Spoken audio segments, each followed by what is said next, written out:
786 কি বিসমিল্লাহ। স্বামীর নাম মুখে নিলে কি স্ত্রী তালাক হয়ে যায়? শিশুর জন্য বনের দুধ পান করা যাবে কিনা? বাড়িতে তুলসী গাছ ও নিম গাছ লাগালে কি হয়? মৃতের বাড়িতে আগুন জ্বালানো যাবে কিনা? যাত্রার সময় পিছন থেকে ডাকলে অমঙ্গল হয় কিনা? কেউ সফরে বাহির হচ্ছেন, বাড়ি থেকে বাহির হচ্ছেন বা পথে বাহির হয়ে হেঁটে কোথাও যাচ্ছেন বা গাড়িতে কোথাও যাচ্ছেন বা অন্য কোনো যানবাহনে যাচ্ছেন, এখন পিছন থেকে হঠাৎ আপনাকে ডাক দিল, তো পিছন থেকে ডাক দিলে অমঙ্গল হয় কিনা? এটা অনেকেই মনে করে যে পিছন থেকে ডাকলে মনে হয় অমঙ্গল হয়। এটা একটা ভুল ধারণা। পিছন থেকে ডাকলে অমঙ্গলের কোনো সুযোগ নেই বা অমঙ্গল হয় এরকম বিশ্বাস করাটাও ভুল। পিছন থেকে ডাকুক বা সামনে থেকে ডাকুক, আর যেভাবে ডাকুক না কেন, এতে কোনো সমস্যা নেই এবং যাত্রার পথে কোনো ব্যাঘাত ঘটবে বা সামনে গেলে কোনো বিপদ হবে এরকম কোনো সুযোগ নেই। আমি যাত্রার সময় বা সফরে বাহির হওয়ার সময় রাস্তার সামনে দিয়ে একটা বিড়াল গেল বা কুকুর গেল বা অন্য কোনো ধরনের প্রাণী গেল, সাপ গেল, বিচ্ছু গেল বা বেজি গেল, দৌড়িয়ে চলে গেল, এখানে অনেকের ধারণা আছে যে এই পশু প্রাণী যখন আমার রাস্তা কেটেছে তখন আমি সামনে গেলে অমঙ্গল হবে, আমি আর যাব না, সফরকে আজকের মতন স্থগিত করি। এই চিন্তা করে সফরকে স্থগিত করে এবং বাড়িতে ফিরে আসে। এই চিন্তা করাটাও, এই ধারণা করাটাও এটাও ভুল। যাত্রাপথে যদি কোনো কিছুতে পথ কাটে বা পথের মধ্যে বাধাগ্রস্ত হয় বা আমার সামনে বাধা আমার মনে হয়, সামনে গেলে যে অমঙ্গল হবে, এটাও একটা ভুল ধারণা। এরকম কোনো ধারণা করা যাবে না। এই ধারণা থেকে আমাদেরকে বেঁচে থাকতে হবে। 786 কি বিসমিল্লাহ? না, 786 এটা বিসমিল্লাহ। বিসমিল্লার একটা চিহ্ন, এখানে অক্ষরের মান হিসাব করে মোট 784 হয়, এটা আবজাদি হিসাব। এরকম হিসেবে তবে 700 বিসমিল্লাকে যে বিসমিল্লার স্থলাভিষিক্ত মনে করা, এটা বোকামি। বিসমিল্লার স্থলাভিষিক্ত হতে পারবে না, কারণ বরঞ্চ কোনো কাজ শুরু করার পূর্বে বিসমিল্লাহির রহমানির রহিম এটা বিসমিল্লাহ পড়ে শুরু করবে।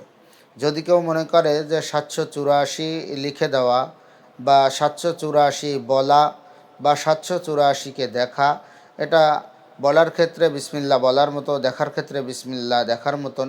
অনেক সময় দেখা যায় 786 লেখা থাকে, ওই লেখা কাগজটা যদি নিচেই পড়ে যায়, ওটা যদি মানুষের বেখেয়ালেও পায়ে লেগে যায় বা কোনো বেহুরমাতি হয়, অপমানজনক কোনো কাজ হয়ে যায়, সেটাকে সঙ্গে সঙ্গে উঠিয়ে মানুষ চুমো খায়। এই জন্য খায় যে ওটাকেই সে বিসমিল্লাহ মনে করে, কিন্তু আসলে ওটা বিসমিল্লাহ নয়, ওটা শুধু একটি আবজাদি হিসাব অনুযায়ী সেটা অক্ষর, যে অক্ষরগুলো বিসমিল্লার ভিতরে আছে, বিসমিল্লাহির রহমানির রহিম, এই বিসমিল্লার ভিতরে যে অক্ষরগুলো আছে, এই অক্ষরগুলোর একটা মান আছে। যেমন প্রত্যেকটা অক্ষরের একটা, যেমন বাংলা অক্ষরেরও মান আছে যে এই অক্ষরের মান কত, 10 না 20, এরকম প্রত্যেক অক্ষরের মান আছে, যে আলিফের মান এত, বার মান এত, তার মান এত। এইভাবে হিসাব করে বিসমিল্লাহির রহমানির রহিম এর ভিতরে যতগুলো অক্ষর আছে এই অক্ষরগুলোর মান হিসাব করলে এটা 786 হয় এর যোগফল। 786 এর যোগফল যখন হয় তখন এটাকে অনেকে বিসমিল্লাহ মনে করে, কিন্তু এটা আদৌ কোনো দিন বিসমিল্লার সমকক্ষ নয়, বিসমিল্লার মতনও নয়। স্বামীর নাম মুখে নিলে কি স্ত্রী তালাক হয়ে যায়? স্বামীর নাম মুখে নিলে স্ত্রী তালাক হয় না। তবে আমাদের দেশে শুধু নয়, এটা ভারতবর্ষের অনেক জায়গায় এই ধারণা আছে যে স্বামীর নাম, বিশেষ করে হিন্দু মা বোনদের ভিতরে এই ধারণাটা প্রকোপ যে স্বামীর নাম যদি কেউ মুখে নেয় কোনো স্ত্রী, তাহলে স্ত্রী তালাক হয়ে যায়।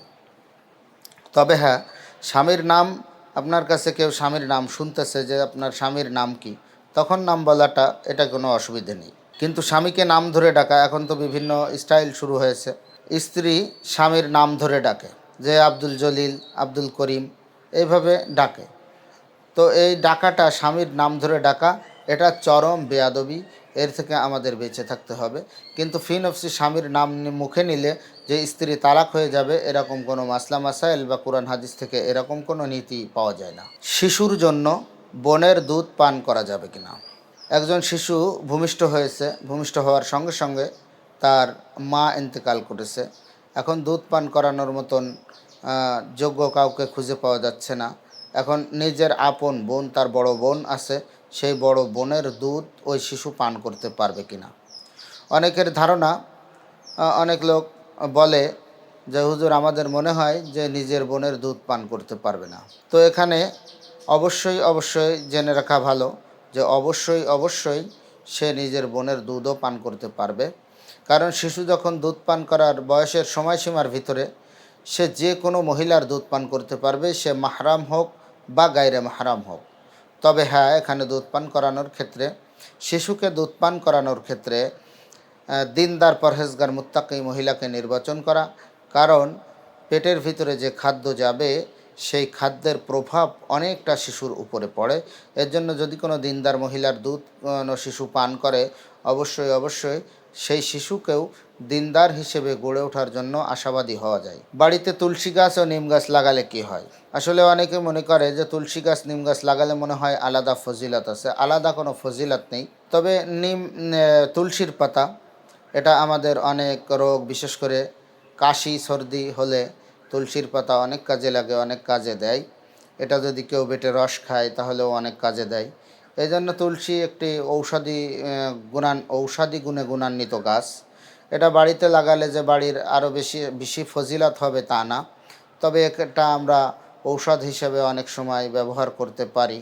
আল্লাহ তাআলা ঔষধি গুণ দিয়ে রাখছেন গাছের ভিতরে, তুলসী গাছের ভিতরে। তো এটা আমরা ঔষধ হিসেবে ব্যবহার করার জন্য বাড়িতে লাগিয়ে রাখতে পারি। তবে লাগানোর ক্ষেত্রেও কোনো দোষের কিছু নেই। আবার নিম গাছ ডাক্তারি ফর্মুলায় বলে, যদি কোনো বাড়িতে নিম গাছ থাকে বা সব সময় নিম পাতায় বাতাসটা লেগে যদি বাতাসটা প্রবাহিত হয় এবং নিম পাতার অক্সিজেন, ডাক্তারি মতে বলে নিম পাতার থেকে যে অক্সিজেনটা বাহির হয় এটা হলো সবথেকে নির্মল সুন্দর অক্সিজেন, এবং এই গাছের ঠান্ডাও অত্যন্ত ভালো। তবে নিম পাতা বাড়িতে থাকলে ডাক্তারি ফর্মুলায় বলে সেই বাড়িতে রোগ ব্যাধিও কম হয় এবং মানুষ সুস্থ সবল মোটামুটি থাকতে পারে। তবে ফি নফসি এর ভিতরে আল্লাহ তাআলা ঔষধি গুণ দিয়েছেন, কিন্তু বাড়িতে লাগালে যে কোনো সওয়াব আছে বা ফজিলত আছে এমন কিছু নয়। মৃতের বাড়িতে আগুন জ্বালানো যাবে কিনা? অনেক এলাকায় ধারণা আছে যে মৃত ব্যক্তির বাড়িতে আগুন জ্বালানোই যাবে না 3 দিন পর্যন্ত। এখানে আগুন জ্বালানোর ক্ষেত্রে কোনো অসুবিধা নাই। 3 দিন পর্যন্ত তো দূরের কথা, সঙ্গে আগুন জ্বালানো যাবে যদি কোনো প্রয়োজন হয়। সাধারণত আমরা গোসল দেওয়ার জন্য যে পানি গরম করি, এটা কিন্তু মৃত ব্যক্তির বাড়িতেই পানিটা গরম করা হয়, তখন তো সেখানে আগুন জ্বালানোই হয়। কিন্তু অনেক এলাকায় ধারণা আছে যে মৃত ব্যক্তির বাড়িতে 3 দিন পর্যন্ত আগুন জ্বালানোই যাবে না, কোনো রান্নাবাড়াও করা যাবে না। এটা একটা সম্পূর্ণ ভুল ধারণা। মৃত ব্যক্তির বাড়িতে এটাও করা যেতে পারে, হাদিসের ভিতরে এটা আসছে, তার প্রতিবেশীরা তাদের একদিন এক রাতের খাবারের ব্যবস্থা করবে। জাফর ইবনে আবি তালিব রাদিয়াল্লাহু আনহু যখন ইন্তেকাল করেছিলেন, শাহাদাত বরণ করেছিলেন, রাসূল করিম সাল্লাল্লাহু আলাইহি ওয়াসাল্লাম তার প্রতিবেশীদেরকে বলেছিলেন যে তোমরা জাফরের পরিবারের জন্য খাবারের ব্যবস্থা করো, কারণ আজকে জাফরের মৃত্যুর শোকে হয়তো তারা এই খাবার দাবারের দিকে খেয়াল দিতে পারবে না।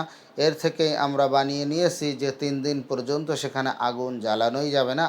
তো আগুন জ্বালানোর ক্ষেত্রে কোনো বাধ্যবাধকতা বা নিষেধ নেই, আগুন জ্বালানো সেখানে যাবে।